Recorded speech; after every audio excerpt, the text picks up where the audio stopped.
This is our personal myth. Ready? Once upon a time.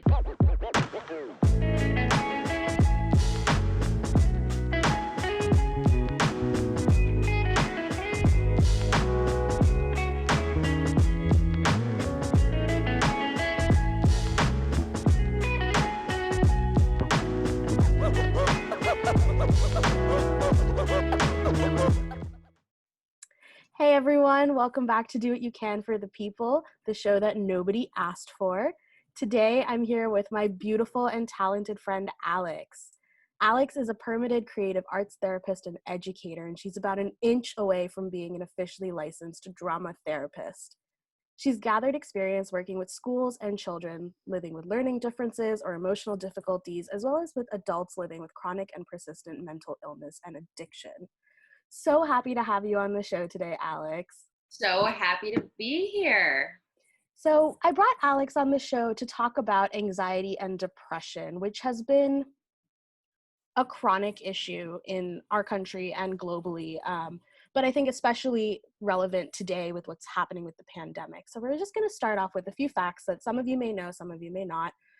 Depression in the United States affects over 18 million adults in any given year, so that accounts for 1 in 10 American adults.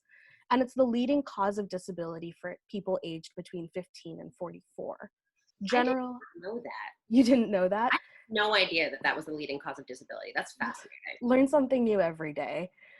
Generalized anxiety disorder affects 2 to 4% of the adult US population, which amounts to about 5 to 9 million people, and has a median age of onset of 31 years, which I found really fascinating because I just turned 30 this year, and I was like, oh, dear Lord. Why we wanted to talk about this again, like I said, is because quarantine is mentally and emotionally taxing, and depression during coronavirus is going to happen. There's a higher risk of it happening. So as we all know, there's been a sudden disruption to our routines, and the new norm of social distancing means that life as we know it has dramatically transformed, and not just in the temporary, but likely for the long run, maybe forever. We're not sure yet. Many of us are facing stress from the news, worries about job or your financial security, and being alone certainly doesn't help. It's really putting us at risk for depression. We've got way too much time on our hands, and being in isolation can lead to racing thoughts and increased anxiety. And I think one of the things that I read that I found particularly interesting is that dealing with quarantine is very similar to going through the stages of grief.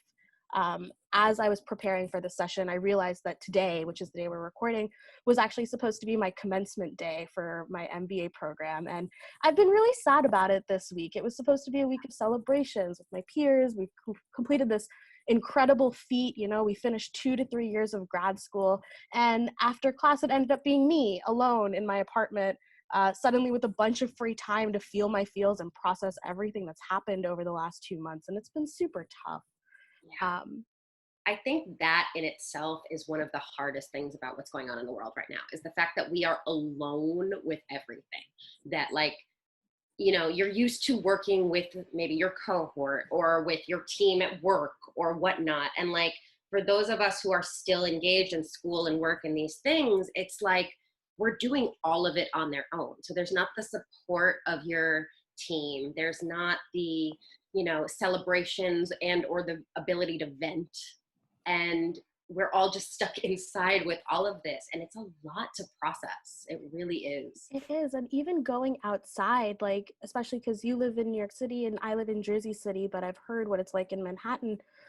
When you go outside, it's not the same hustle and bustle of the city that you're used to. It's much quieter. Everyone's wearing a mask, which is great. Like, we're happy that people are preserving public health, but it's palatably different. There's no way you could deny it, which is actually the first stage of grief, denial, the belief that this really isn't happening, which is very much where I was, because I had my head down and I was focused on getting through school and launching my business. And I think when school ended on Monday, it just kind of all hit me all of a sudden because I couldn't deny it anymore. And, you know, I think the thing about the stages of grief is really fascinating. But I think one of the things to remember about these stages too is that it's not a linear progression. right? Like you weave in and out of these stages with whatever's happening and going on. So that's really something to remember. Like I can't tell you how many times I've circled back to anger, just like being so frustrated Yeah. with all of this and having to sit with it in my home. And I think what you're speaking towards about going outside right now is very accurate, because like it's really important to get that fresh air, to leave your apartment, to do all that. But it's not as if taking a walk is essentially relaxing, because you're wearing a mask, everyone's wearing a mask. And especially in Manhattan, like I live a couple blocks from Central Park, which I'm on one hand super grateful for, and on the other hand constantly made more and more anxious by, because people like are all biking on this giant path, and like there is no real social distancing. Like you're passing right by. It's still New York in its essence, and everyone's going to the park. So it's like the biggest thing that's happened to me recently is I realized that someone propped the door to my roof. So now all of a sudden I have this like oasis upstairs where I can go and get 10 minutes of fresh air without having to wear a mask. And it's one of the best things that's happened to me in the last 3 months. And that's a crazy thing, right? That like just finding an open fresh patch air, look at me, an open patch of fresh air can be such a relieving oasis in this time. Absolutely. Like I love living in an urban setting, but I think this has really made me wish that, man, I wish I had a house with a backyard, the privacy of a lawn where I could just lay out and read my book and hang out. Like it's I would be very interested to see what's going to happen to urban living after this, and that's a whole other episode, and we could certainly talk about that another time. But let's get back to talking about mental health and why mental health matters, not just in quarantine, but in general. Most people know this. It's not a groundbreaking revelation. It's poor mental health can affect all other aspects of your life, your physical health, your job, your relationships. If you're a parent, your kids are at risk for picking up on your behavior. They could become depressed. And we're not saying at all that you should suppress your feelings. Your feelings are totally valid and actually should be addressed as soon as you recognize them, because you need to process them and you need to get professional help if need be. And that's really what I wanted to bring Alex on today to talk about, because she's a professional who deals with this stuff in the form of drama therapy. I'll be honest with you, before you became a drama therapist, I had no idea what drama therapy was. So why don't we start there? Why don't you tell us what drama therapy is? Okay, so I'll be honest, before I became a drama therapist, I really had no idea what drama therapy was. So I used to be an actor, director, and theater teacher. And I went into the teaching field and lost my mind a little bit, like absolutely lost my mind.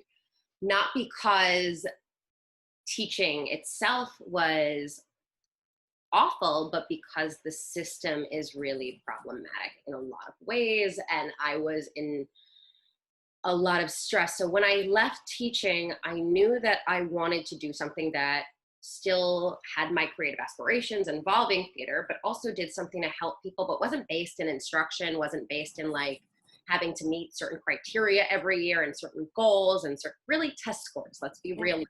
This is what our country's education system has become. And one of the things that I also experienced during my teacher career is something that I know a lot of people are familiar with, especially if you've worked in schools and or mental health, and that's burnout. Burnout is something that's very real in our world, in our country especially, where we have such a work is your identity kind of culture.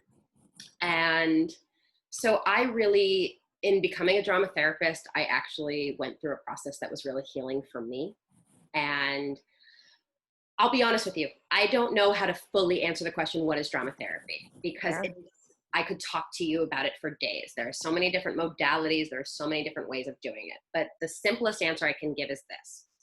Drama therapy is a form of psychotherapy that uses theatrical techniques as therapeutic interventions. And theatrical techniques can be anything from something as simple as storytelling or role play or improvisation to something as specific as puppetry or masks or actually using lighting and spectacle and performance as a way of going through a therapeutic process. Now, for those of us who are drama therapists, we work under what's called a creative arts therapy license. So drama therapists, music therapists, art therapists, and dance movement therapists all practice under this license.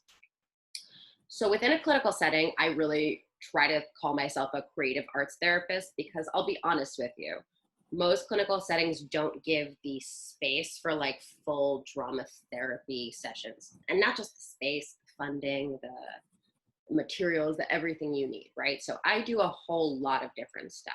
But I'll talk to you a little bit about kind of two major modalities that I've been trained in drama therapy. And the first one I want to kind of just give you a brief overview of is called role theory. So my program, I was trained at NYU, and my program was started by a very influential and creative genius named Robert Landy. And so Robert Landy came up with this idea that the human personality isn't just made up of like one thing, right? We don't have one like authentic self or identity. I'll never forget the day I met that man. He actually told me he hated that term, the authentic self. And I was like, huh? Because like when you think about, you know, mental health and being like integrated and healthy, people use the word authentic all the time. Like, who are you? Your true self. And As if there's one. As if there's one thing that we are, right? Yeah. And the truth really is, and I believe in this so strongly, our personalities are made up of all the many roles we play in our lives. So if you think about it, right, you interact really differently with your parent than you do your best friend. You interact really differently with your partner than you do with a child in your life, right? And so based on where we are in our lives, who we're with, whether it's a professional setting, a social setting, whatever, we embody different roles. And so the cool thing about this role system that we all have going on within ourselves is that one, we have the ability to generate new roles. Mm-hmm. And two, we have the ability to change and or discard old roles that are no longer serving us. Huh. So I'll give a very brief example. I work in a men's inpatient rehab. So I work a lot with very, very oppressed men. And when I say oppressed, I'm talking they're dealing with circumstances of past incarceration and trauma, parole, homelessness, severe medical conditions. And most of these people are dealing with immense amounts of shame and guilt. So a lot of the work that I do with them on an individual basis is taking roles that have kept them kind of locked into these cycles of addiction and pushing them to recognize what about these roles actually was helpful to them at one time, while also pushing them to see how these roles no longer serve them, right? So I do a lot of goodbye letters. I've even done groups where we have funerals for these roles that we're ready to like say goodbye to.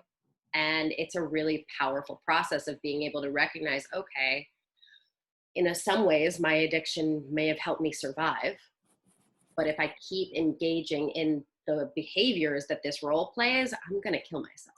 I'm going to end up in horrific circumstances that I want to avoid. And so it's this idea of also then, what are the roles that give you strength? What are the roles that can bring you back to a sense of yourself that you enjoy and understand and helps you to grow? So I love role theory. I love doing this. And there's so many other things you can do with it, but I won't share every secret I have. And the second type of drama therapy I want to talk about today is actually technically not drama therapy. So for those of you watching, I want to make this distinction because the people who have trained me would absolutely be embarrassed if I didn't. But it's called psychodrama, which sounds horrifying if you think of it, psycho and drama.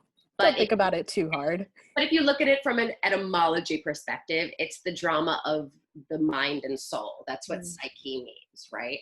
So psychodrama is really, interestingly enough, way older than drama therapy. This was actually formed in the early 1900s by a man named Jacob Levy Moreno. And basically what he allowed this form of embodied therapy, I'll call it, because it's not technically drama therapy, is you have a group of people, and it's almost always done in a group setting. You can do it with individuals, but it's a little different. where people get to either kind of reenact parts of their life or speak to a piece of themselves, but basically they get to enact whatever drama they need to enact to reach a place of healing. And the way it works is there's a director who kind of leads the person and sets the scene, creates this environment. And you choose from the group the characters you need to have in your story. You actually embody those roles for them through a process called role reversal. You train them in how to play these roles, and you essentially come to fulfill the contract that you set out with a director as to what you want to experience. So I'll give an example of my own. I'm in psychodrama training currently. This is something that I continue to do after school, but right before I started this new relationship that I'm in, I had all these feelings of like really being anxious about it and being scared and didn't know if I wanted to kind of take that jump.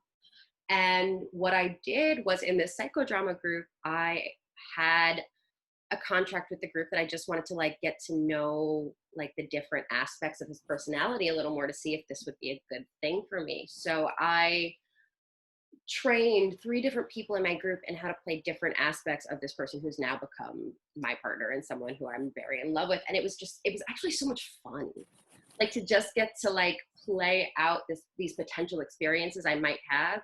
And the crazy thing is, all of these parts of his personality have become like parts of him that I like love interacting with, and have like, it's weird, but psychodrama can really help you see things that you can't just think in your head.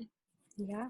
I don't know if I'm explaining this. No, I think you are. I think what I've picked up on both of those techniques that you talked about is it's reframing your viewpoint, reframing the situation. And that always brings me back to this motto that I have in life, is that you can't change what's happening in the external world. You can only change how you view it and how you react to it. And I think that's really core to what you do. Yeah, it is. And weirdly enough, that really reminds me too of, I'm not saying I'm a religious or spiritual person, but I work in the field of addiction. So one thing that comes up a lot is the serenity prayer. And if you are not familiar, the serenity prayer is something that's said at the end of every single AA or NA or self-help meeting of this kind, that is essentially asking for the courage let me rephrase.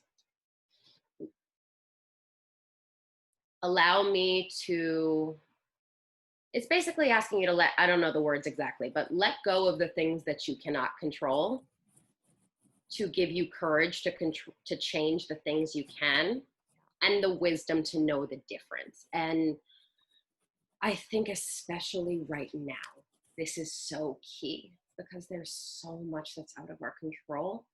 And it's really easy to fall into those stages of grief because of that, right? The bargaining, the denial, the anger. And we can't control any of it.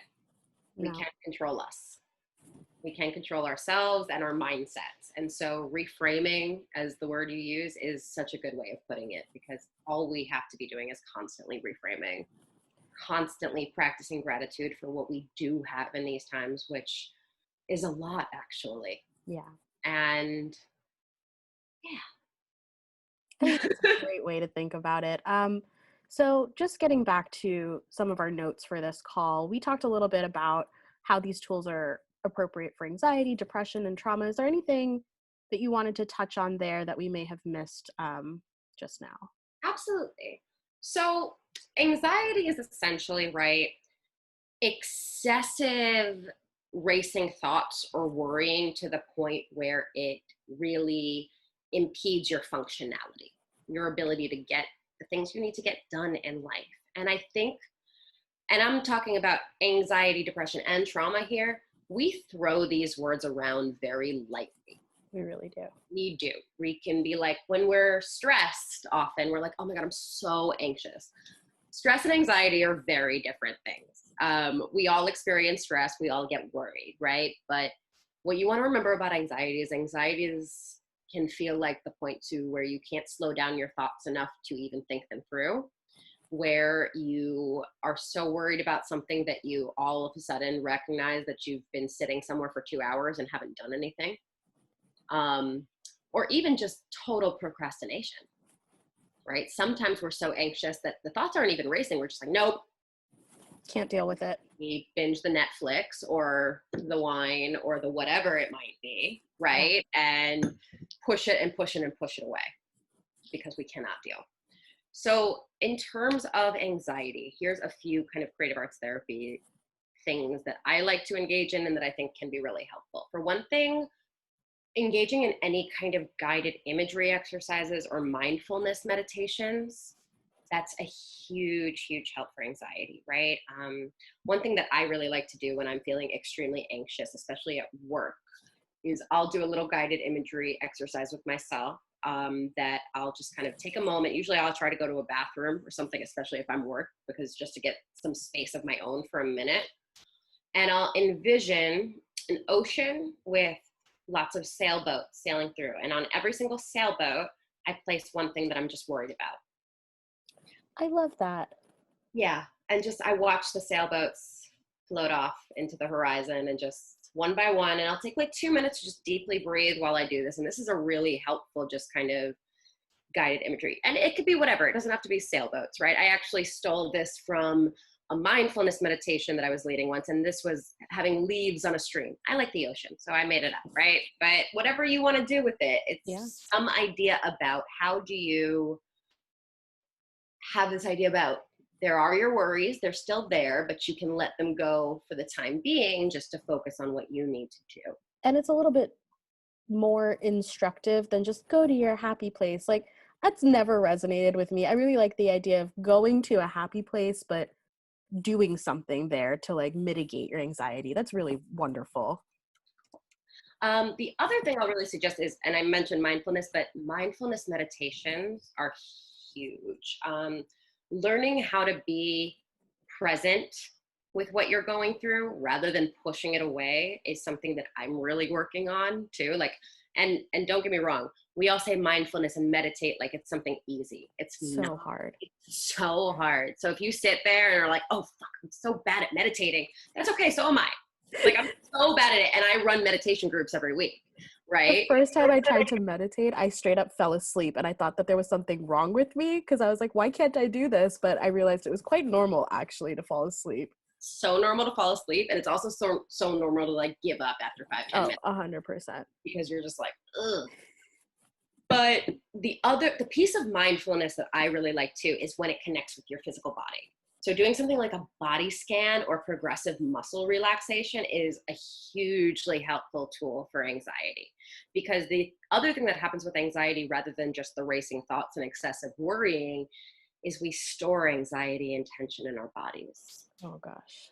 And I know that, especially, and I've experienced this during COVID, and I know a lot of people have too, but sore necks, sore backs, just this like tension throughout our bodies because we don't have an outlet for it. We're not moving around in the same way we all once were. Just progressive muscle relaxation is something I've learned a lot about in the past year. And it's really helpful. Just kind of literally going head to toe and tensing and releasing with breath, right? With focus and going through your entire body can be an incredibly relieving exercise when you have anxiety. More specifically in terms of drama therapy, we use a lot of warm-ups and theater games in our sessions. And I find this so helpful when I'm anxious because it gets you out of your head. It gets you just being silly and funny and like really just responding with your physical self rather than being all up here, which is where we get stuck when we're anxious. Absolutely. And so just like literally, and this is going to sound silly, but one of the things we do a lot in drama therapy is sound and movement warm-ups. So literally like, show me how you're feeling in a sound and movement. And I'll do this even at my men's rehab. And literally sometimes they're just like, ugh. And that's something, like that's communicating something to me, right? When I do this with a bunch of drama therapy people, we're all over the place going like, right? And it's an expression of that. And sometimes a sound can express way better what we're feeling than like words. Absolutely. It's funny that you say that also, because in the business world, something that people always encourage you to do is to take an improv class if you want to be better at public speaking. Just because it gets you to think on the fly, and it gets you to not take yourself as seriously. And if you fuck up, you fuck up. It's fine. Move on. The and yet type thing. You know, it's really a great tool for getting out of your head, like you said. Absolutely. And I think that that's one of the reasons I've been in theater my entire life, is because the truth is I've always struggled with anxiety. I have for my entire life.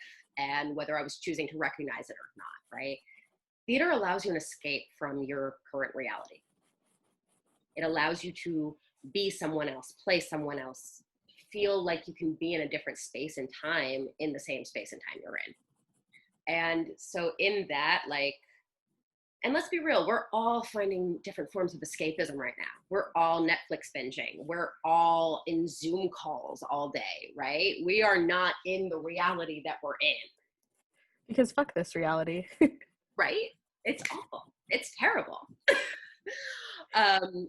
What was, you just said something. Oh, the public speaking piece. Mm-hmm. So one of the things I've actually done in my drama therapy training was I worked for a small business run by licensed drama therapists, where they did public speaking consultation from a drama therapy perspective. That's actually something I really want to get back into in my work. But for those of you who are looking for just like, I wouldn't even say public speaking but just communication skills in general, improv classes, theater classes, drama therapy, things like that are hugely important when you want to just improve your communication skills in general. Because, and this is part of what drama therapy does as well, but it just increases your ability to be spontaneous. And spontaneity is something that, especially in these days when we're all locked at home, is lacking, right? We can't be spontaneous in a lot of the ways we're used to being spontaneous. However, we can be spontaneous in the way we're expressing ourselves. And Absolutely. that's going to be something that people are looking for, especially as, let's be real, when we come out of this, a lot more people are going to be working from home because they realize that they can be. And so we have to learn new ways of interacting. We have to learn how to still be our fully creative and expressionful selves in this platform, because we don't have the full body language to be able to communicate for us. We're in a box on the screen. So what can you do with this box? Yeah. You can wave your hands, you can scream, you can make funny faces. Yeah, it's so true. Right. But just even like learning how to tell a story, it's going to be more animated than you would just how you would be talking in a meeting, right? But moving on. Let's see, what else? Yeah, in general, I think for anxiety, drama therapy is really helpful because it gets you in your body, right? It gets you physical. It gets you moving. It gets you out of your head. Yes. And a lot of times when people think therapy, they think sitting on a couch and talking. And it doesn't just have to be that at all. Therapy can actually be fun. That's, whoa, I know. Therapy can actually be fun. I believe you. Yeah. Now, in terms of depression's tough, because when you are truly, like, people use depressed a lot to mean sad. When you are truly depressed, it's more like you just don't want to do anything. And you feel that so fully, like it's in your body. Like getting up to wash your face or take a shower is a true exercise in futility, because you just can't do it. You just can't do it. So what I'll say about depression is this. I think drama therapy can be helpful with depression if we go and look at role theory, because that is where you can be like, okay, I am stuck in my depressed role right now, but this is not the only thing that I have to offer the world, right? I have had times in my life where I have played a caretaker role. I have had times in my life where I've played and go through in your head and think, okay, what are the ways these roles can help me right now? Because and here's the thing, if you are actually suffering from real clinical depression, I highly, highly, highly, highly suggest you seek professional help. And whether that means a therapist, whether that also means a psychiatrist, I am a big proponent of medications and therapy if they are necessary, right? I have seen people who have been so stuck in depressive loops, and I've tried every intervention I know in my toolbox. And then I sent them for a psych eval to see our psychiatrist. And 3 days later, on a new medication, they're finally getting up out of bed and smiling at me at sessions, right? And able to do the work that I'm presenting to them. So when you are really suffering from clinical depressions, antidepressants, SSRIs are always an option. What I will say is, do not just take whatever antidepressant your friend said they take and works for them. Every body is different. Every person reacts to different medications in different ways. So if you are really struggling with depression, please seek mental health professionals, please. And please understand that the first medication you try might not be the one for you. You're going to go through a process of figuring out, and also be aware that every medication has side effects, right? And so if you are a person who doesn't like to take medications, that's not saying that you have to. There are hundreds of different self-care techniques we can engage in. I can't speak enough to the effects of physical exercise for depression, because we can build natural serotonin and dopamine in our own bodies. But depression is very, very serious. And one of the things I just want to say is that drama therapy, like we spoke about before in terms of public speaking, is really good at strengthening your communication skills and allowing you a better way to express yourself. And so I want to speak to that again when it comes to depression, because when people are depressed, a lot of times people are like, come on, just get up, take a shower. You snap yourself out of it, right? Never that easy. It's not how it works. Never that easy. And also, when you're truly depressed, it's very hard to express what's going on with you. And people want to know why. Ugh. People often want to know why. And there isn't a why. There isn't a why. There isn't a, this happened, so now I'm depressed, right? That more speaks to the next thing we were going to talk about, which is trauma. And again, people say I'm traumatized really easily. So I want to define really clearly what a trauma is. A trauma is an experience, an event, right? That is either life-threatening, and or you witness something that is a serious injury or life-threatening or particularly horrifying, right? So this can be anything from undergoing a sexual assault, undergoing a physical assault. These are what we call the big T traumas, right? Witnessing a horrific car accident, even, right? Being in combat, which is the classic understanding of PTSD, but by far not the only one. And then we have our little T traumas, our relational traumas, our emotional traumas, right? That are also very real. They don't often have the same effects that leave us with PTSD, though. But I'll give you an example, right? So a child who is consistently berated for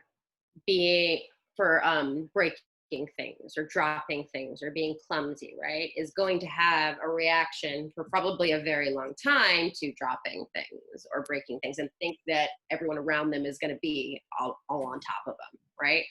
But that's something that I'd consider like a little T trauma. But here's the thing, trauma leaves wounds, trauma leaves scars. And what happens when you undergo a trauma, for those of you who have done some research, you may have heard of this, is what's called fight or flight response. So this is one of the oldest parts of your brain. It's part of the limbic system. And we have this in our systems to actually keep us safe from predators that attack us, right? This is a biological response. But what happens when somebody has undergone a trauma and then is showing PTSD symptoms is that when we're in environments where we feel threatened, and that can be anything from being in an enclosed space like an elevator, being in a crowd where we don't see escape ready, hearing a loud noise, right? Our flight or fight system gets reactivated. And it immediately can transport you back to that experience, which is why you hear about people with traumas having flashbacks, having nightmares, dissociating, being not present in the moment because they're reliving their traumas. So drama therapy actually can be highly effective for treating trauma, because really what trauma is, if you think about it in a creative sense, is it's a loss of imagination. You become stuck in this traumatic loop and therefore unable to imagine what a future could look like, unable to imagine how, if that could have happened differently, if you can be okay again, right? And so rather than talk about how drama therapy can treat trauma, because I think it's really specific to the case and has to be, I actually want to direct you to a really cool movie that was something I learned about in grad school. And it was something that became even more popular with the movie Welcome to Marwen by Steve Carell. I don't know if any of you have seen that or have seen the trailers for it. But so this movie that Steve Carell made was actually based on a documentary from several years ago about a man who was physically assaulted by 5 other people at a bar and had a horrific traumatic brain injuries and was left for dead. When he came to, he had no memory of who he was. Whoa. Exactly. And so he exhausted all of the state mental health services available to him. And after that was still obviously not okay. And what this man did was he actually, in his backyard, created this miniature scale World War II scenario made of action figures. And he retold stories again and again of his little action figure that was his character, essentially defeating opposing troops and being rescued over and over and over again. And what this man was essentially doing was he was replaying his trauma in a distanced, projective form. And he was restoring what happened to him, even though he had no memory of it, right? His body held it in some way. And he was inspired to create this universe in which he could make sense of who he was again through essentially dolls, action figures, and a period of time in which he never lived. And I remember being incredibly moved by this documentary and story when I saw it, because it was like, wow, so we can actually create a fictional environment in which you can make sense of what happened to you and heal. And so I would highly recommend you guys go check out the movie, the documentary. I actually even wrote it down, marwencol.com. That's marwencol.com. I would check out the story in the documentary. I've actually never seen the Steve Carell movie. I only saw the trailers, but I kind of didn't want to see it because it's like, when Hollywood takes on real people's stories, they always, I'll be sure to drop that link in the description box below for anyone who's seeking that out. But that's a kind of real world example of, and he did this on his own, mind you. This is not a drama therapist leading him through this, right? But drama therapists use things like dolls, action figures all the time, especially with children who've experienced trauma, because what they'll do is they'll build stories. Mm-hmm. And in which they express things that they could never just straight up tell you. And essentially at the end of the day, this is what drama therapy does. Drama therapy provides stories, metaphors, a different type of platform to be able to express yourself when talking about it truthfully and upfront in front of someone is just too hard or inaccessible for a number of reasons. Whether you're a child, whether you're someone who has endured a traumatic brain injury, whether you're someone who experiences persistent and chronic mental illness, right? It accesses new ways to be able to express yourself, to be able to learn new skills, and be able to process symptoms, traumas, different things that you are experiencing in life. Love that. We made a list of some other things you can do, and just in the interest of time, I'm going to drop all of that in the description box below as well, because none of these are particularly groundbreaking. What I really want to do is, you've prepared a little live demo exercise so that we can show the people what a drama therapy tool might look like. So let's jump into that. Cool. So today I prepared a little storytelling exercise that we're going to do. And you can use storytelling in 1,000 different ways in therapy. But today we're going to write a myth together. And mythology is something personal that I love. I've loved it since I was a child, and it's actually something I've learned how to integrate into my therapeutic practice. For example, I run groups all the time where I work, where I use a portion of the story of the Odyssey as a way for men to understand what it's like to resist temptation and have a support system to hold you down, right? The fact that, men in a rehab in Harlem can get things from an old Greek text is mind-blowing and awesome and so much fun. But today, we're going to write a personal myth. So, you guys know mythology was created essentially for people to write stories about the phenomenon in the world they could not otherwise explain. A personal myth is a kind of way to take elements of yourself and project them into a kind of magical format of a story. Ooh. So I'm not going to show you the template right away. Okay. I'm going to treat this as kind of more like a Mad Lib exercise. Let's do it. And then when we're halfway done, I will show you all the template. So, Nikki, I would love to ask you, I'm just going to ask you as we do in Mad Libs for different types of words. So okay. The first thing is, can you give me either a mythical creature or figure? This will be the main character of our story. Let's go with a pixie. Okay.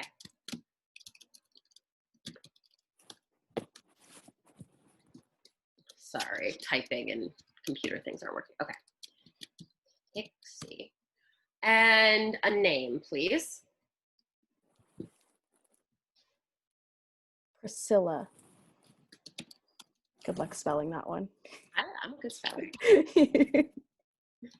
Okay. Now, please give me 3 adjectives. Curly. Mm-hmm. Drunk. Okay. And smart. Great. Can you give me a place? Cabo. Clearly, I've got vacation on the mind. Really. And a name of another creature or creatures. What about dragons? Excellent. Okay. What is one of your must-do daily activities? Make my bed. I hate typing. Okay.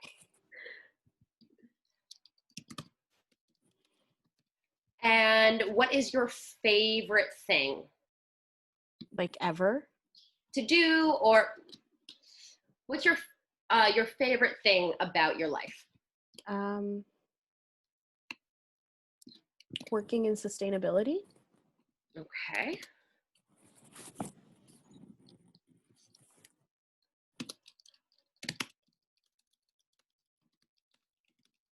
And what is your life's greatest wish? To buy an island.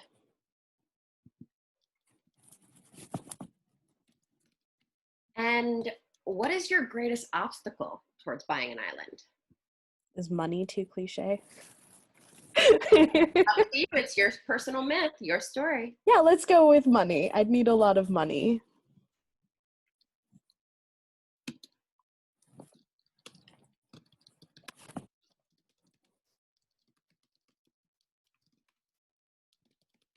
Okay.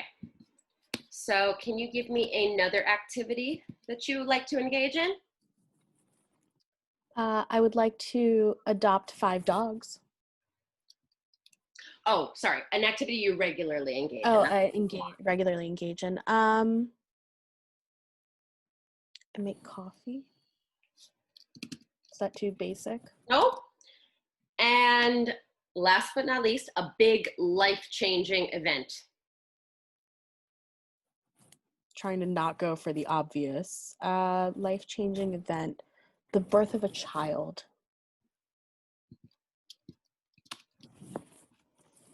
Okay.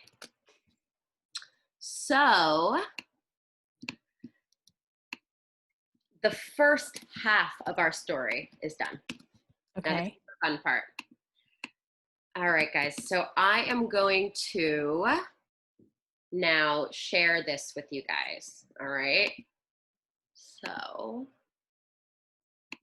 I'm excited. oh, we can't share. Okay. Let's Yeah, see. I'm going to. Would you prefer me to just read it? I can do that. Is it a Google Doc? Not a Google Doc. Okay. Yeah, just read it. Okay. So, this is our personal myth. Ready? Once upon a time, there was a pixie named Priscilla. It was very curly, drunk, and smart. It lived in Cabo San Lucas with dragons. Every day, it would make its bed. Its favorite thing about its life was its work in sustainability. And more than anything, this pixie wanted to buy an island. The only problem was that it needed a lot of money to buy an island. And one day, it was making coffee when suddenly a child was born. And from this point, you and I would finish the story.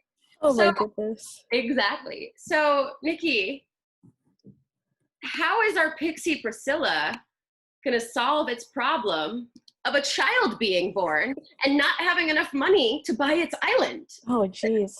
That's a good one. I think the first thought I came up with was to make assemble a little coalition of new pixie moms. Okay. New Okay, pixie I'm moms. typing. Mm-hmm. Yeah. And together we would pool our resources and see if we could do like a timeshare on an island, because who doesn't want an island, right?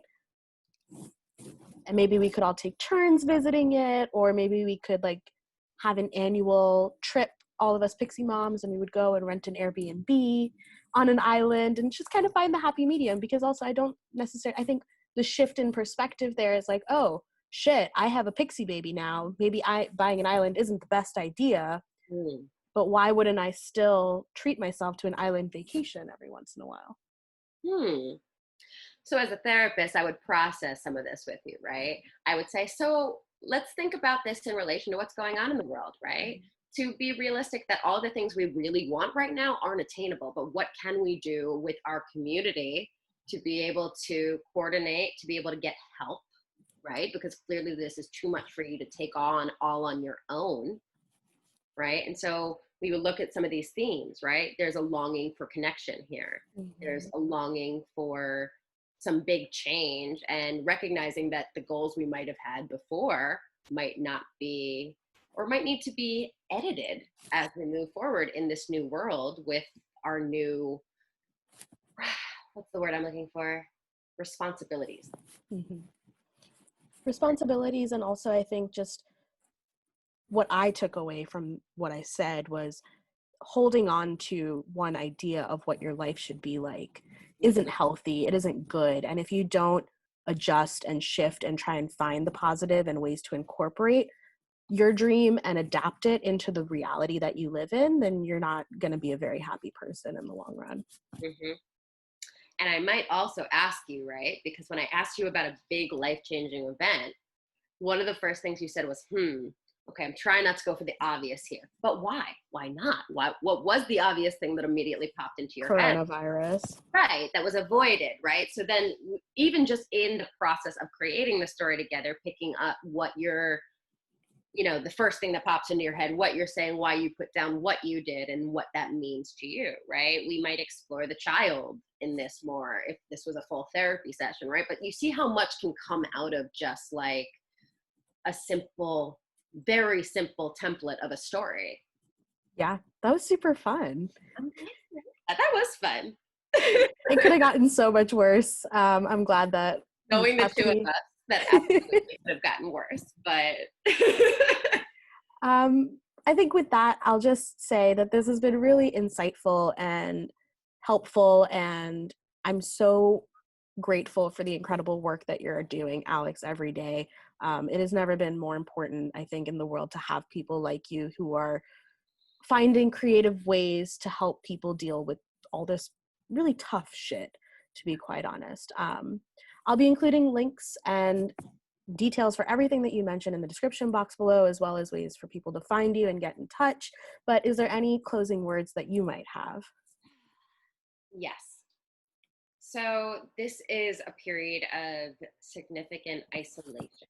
And I know that for a lot of people, right, who do struggle with mental health issues, a lot of the coping tools that we use have been taken away. So I highly, highly recommend you keep reaching out, right? Reach out to your friends who are being quieter than usual. Reach out to mental health professionals virtually if you feel like you're struggling. I actually have been thinking about doing that myself, right? Trust me, your mental health professionals struggle too. We all do, right? This is unprecedented times right now. And the biggest thing that I have to say is, if old patterns are coming up, if feelings of depression and anxiety are getting too much to manage, first of all, give yourself a break. Give yourself a break. Like, it's okay. It's okay to be really anxious right now. It's okay to be depressed right now. It's okay for all this stuff to come up. You don't have to be watching the videos on Facebook of people baking bread and doing 1,000 productive things like cleaning out their closet and compare yourself to them, because the truth is, it's silly. Honor what you're experiencing. Reach out to your people. Reach out to professionals if you need to. And please do what you can to take care of yourselves. I'm sending all my love out there to all of you. Thank you for watching. Thank you for being here with me and my meatball. I love that we're also both wearing the hoops. Yeah, I noticed that earlier. Of course we are. Of course we Thank you, Alex, and everyone else. Please stay tuned for next week's episode. It's been a pleasure. Cheers.